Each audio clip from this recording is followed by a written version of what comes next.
Howdy, Dharmajazzers! Check out this groovy chord progression that's as much fun to play as it is to eat.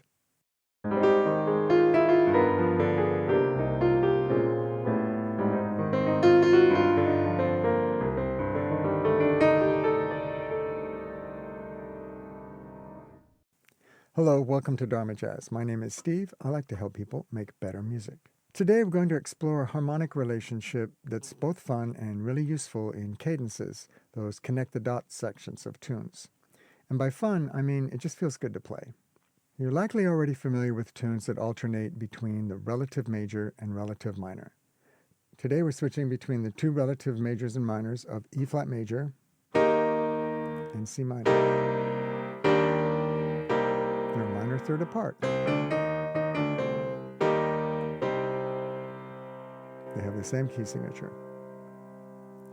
So we hear this relative major and minor all over the place in some of our most popular standards and pop tunes like Autumn Leaves, which starts on the 2 chord of the relative major, going around the diatonic circle all the way to the relative minor.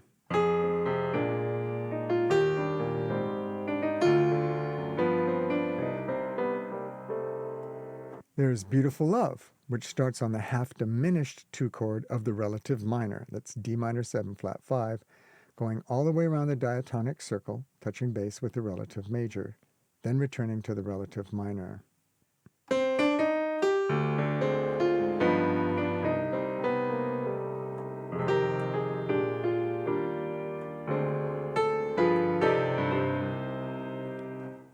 We've got A Day in the Life of a Fool, aka Black Orpheus, which starts on the relative minor and works its way to the relative major.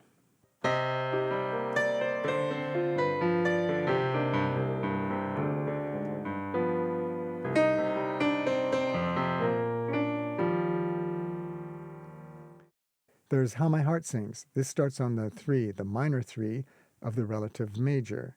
That's called the mediant, traveling all the way to the relative minor.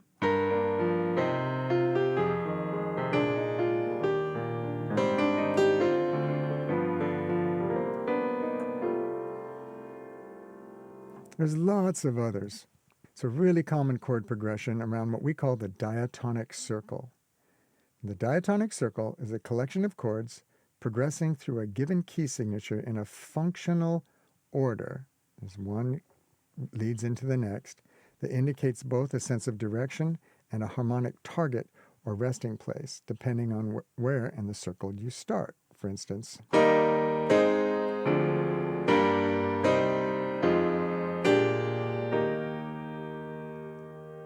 starting on the 2 of the diatonic circle sounds like this.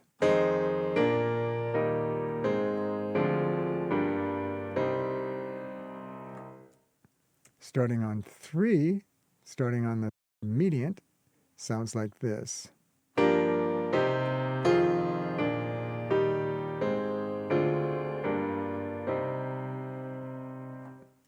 Starting on the 4 might sound like this. And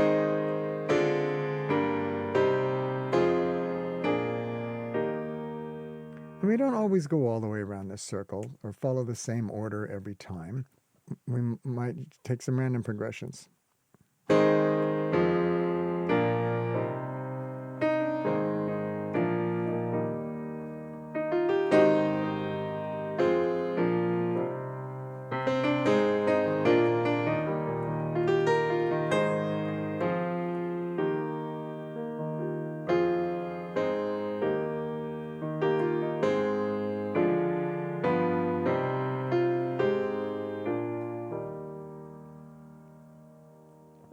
You hear parts of it everywhere. You might think of it as a kind of a compass or a harmonic roadmap to navigate our way through a musical story.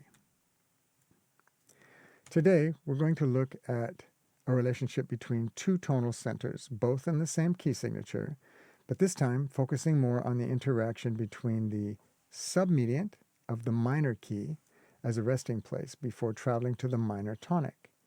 Now, a technical name for this relationship might be Submediant Substitution in a minor key. What? Let's parse that out a little bit. We're used to hearing the 2 cadences in the relative majors and minors of a key signature. That'd be the 2-5-1 in the relative major, and the 2-5-1 in the relative minor. Now here are the basic scales that go with the relative major and relative minor. So the relative major would be your E-flat major scale. Relative minor, we're going to use the natural minor scale that comes from the same key signature.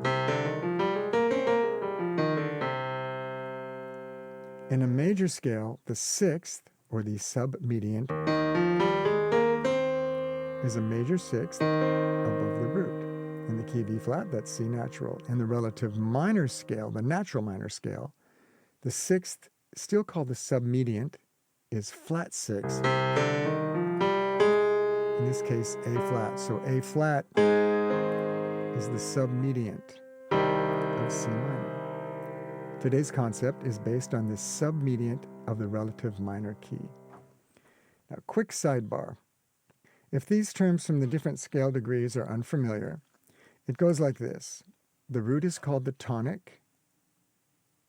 The second is called the supertonic. The third is called the mediant. The fourth is called the subdominant. The fifth is called the dominant. By the way, this term is the only scale degree that shares its name with the chord quality that appears there, dominant. The dominant 5 of some tonic. The dominant is 5 of some tonic. Now the sixth is called the submediant, and the seventh is called the leading tone, aptly named because it leads to the tonic. There you go. And it's part of why the 5 chord so desperately wants to resolve to the tonic. Hang on to that. It's coming into play next. Sidebar. 5 chords are always dominant. Whether we're playing turnarounds in the minor or major key, we still use a dominant 5-7 chord. I guess to say dominant 5-7 is repetitive. We use a dominant chord for the 5 chord. In the key of C minor, the natural minor scale, without any changes, it produces the chord G minor in the 5th scale degree. But as was drilled into me by my childhood jazz piano teacher, Mary Field, 5 chords are always dominant. Otherwise, they aren't proper 5 chords. And the reason they need to have a dominant quality is because 5 chords will pull towards a specific tonal center. In this case, C minor, the 5 of which needs to be G7, G dominant. This is where that leading tone comes in.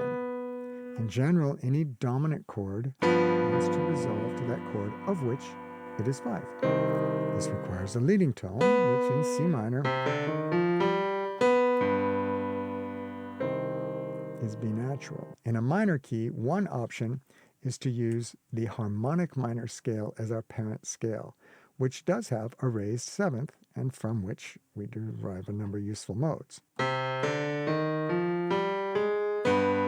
One is this mode that has the G7 in it. Now the 5th mode, for instance, also offers a few altered color tones. On the 5 chord, that's flat 9 and the flat 13.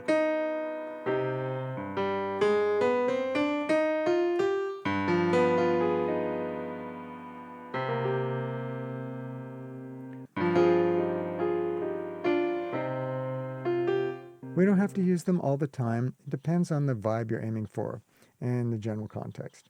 By the way, when we're talking dominant chords, because we've got the 7th already as part of a dominant quality, that's not flat 2 and flat 6. We say flat 9 and flat 13.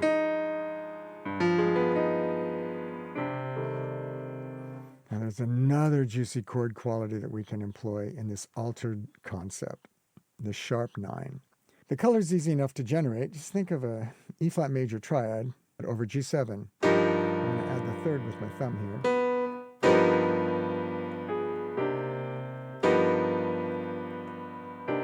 Now we get sharp 9 and flat 13. And notice that in this particular instance, I'm spelling that sharp 9 as B flat. In theory, it's actually A sharp, right? when it's positioned in a dominant chord. Not to get too sidetracked, but this particular chord quality, the G7 sharp 9 flat 13, comes from a different mode, the 7th mode of A flat melodic minor. You can dance around the same mode from the A flat melodic minor scale, generate more motion, harmonic tension release, flat 9 sharp 9 flat 13.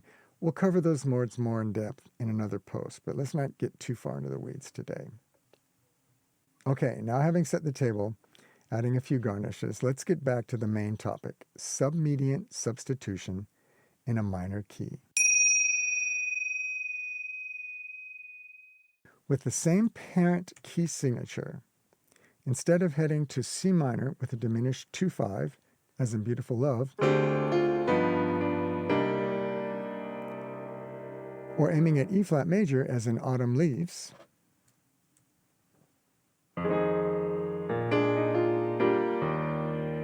we're going to be launching from the flat 6. That's our submediant A flat major 7 to the 5-7 on our way to the relative minor C. Okay. This is our submediant substitution in the minor key. Flat 6 is the submediant in our minor key. But substitution for what? It's a sub for the half diminished 2 chord on its way to the 5-7 of the minor key. We're subbing A flat for the 2 chord.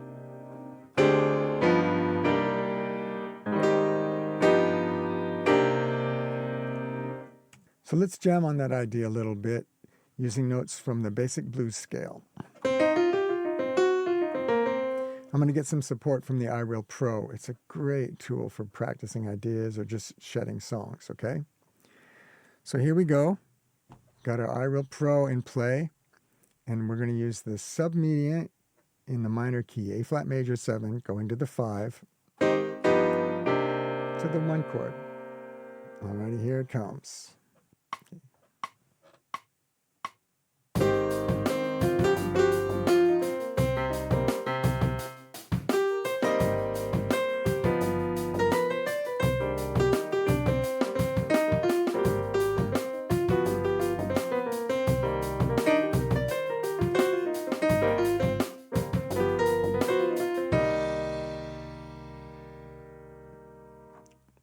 Next, let's embellish a bit by borrowing outside our basic key signature.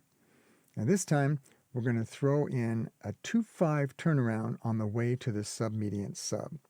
We're heading to A flat, so we're going to do 2-5-1 to A flat.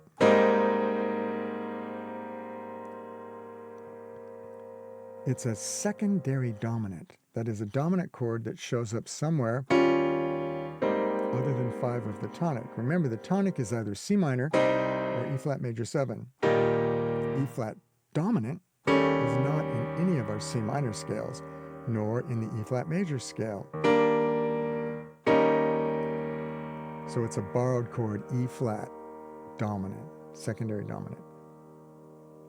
So let's play with that a little bit.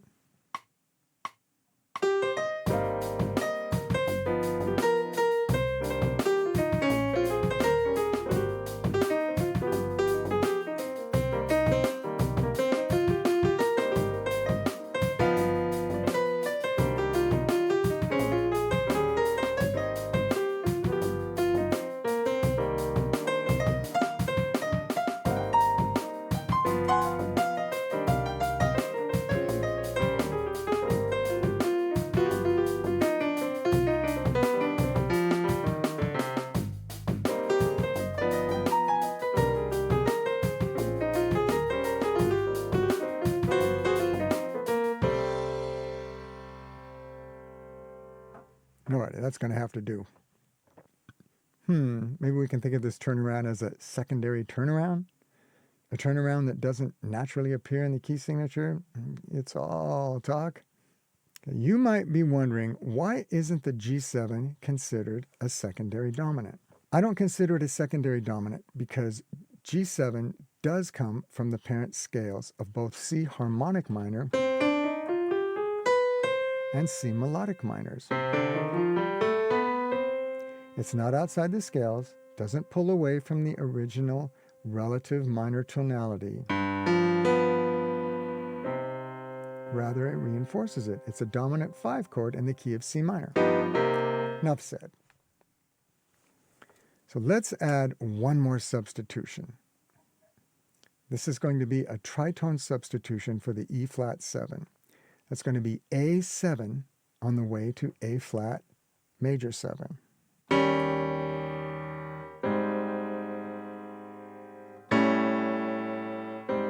Recall that a tritone is 3 whole tones, and it splits the octave in half, revealing a very useful implication. It's the distance between the 3rd and 7th of the dominant chord and between the 7th and 3rd of a dominant chord a tritone away. The 3rd and 7th of E flat are the 7th and 3rd of A7. Now here I've respelled the D flat from the E flat chord as C sharp for the A7 chord. We call this an enharmonic spelling. In this case, it makes visual sense because C sharp is the 3rd of the A7 chord.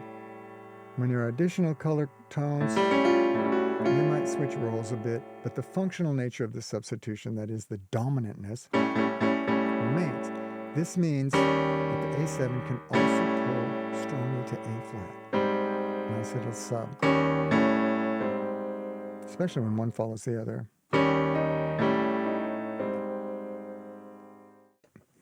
It's got to be in context, though, and our context here is the turnaround. So listen to the tension release as I try to play a few times over these substitutions.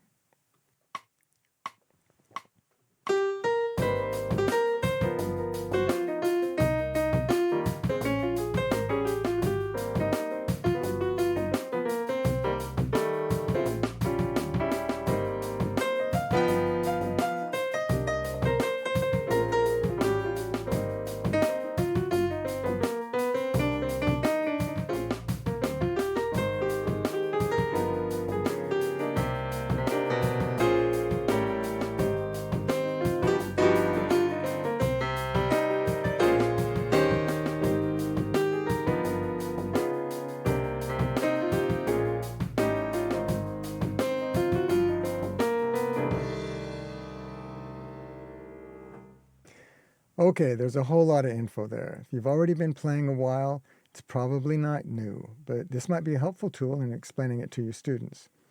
If you're fairly new to the concept, then this can help you learn countless tunes because so many of our jazz standards, pop, funk, in one form or another, utilize these concepts. In the R&B and soul catalog, for instance, we have Just the Two of Us, Bill Withers, Ralph McDonald, Got to Be Real, Cheryl Lynn. Oh, so fun. I'm dating myself here, but man, that was back in the day when, harmony mattered. I'm showing my bias. What You Won't Do for Love, Bobby Caldwell. And September Song, Earth, Wind, and Fire. There's so many more. Let me know what some of your favorite tunes are that feature this submediant substitution. There's a lot of great ones. And hey, before you go, you might like to check out my video on playing with compositional ideas as you practice the submediant subs concept. The link is in the description. There's another link in the description for a practice track to submediant substitutions in iReal Pro, free in exchange for a valid email address. Transpose to some other keys, 1 flat, 2 flats, 1 sharp. Those are likely candidates for starters. Let me know how it goes, and as always, I do appreciate the comments. Until next time, happy practicing.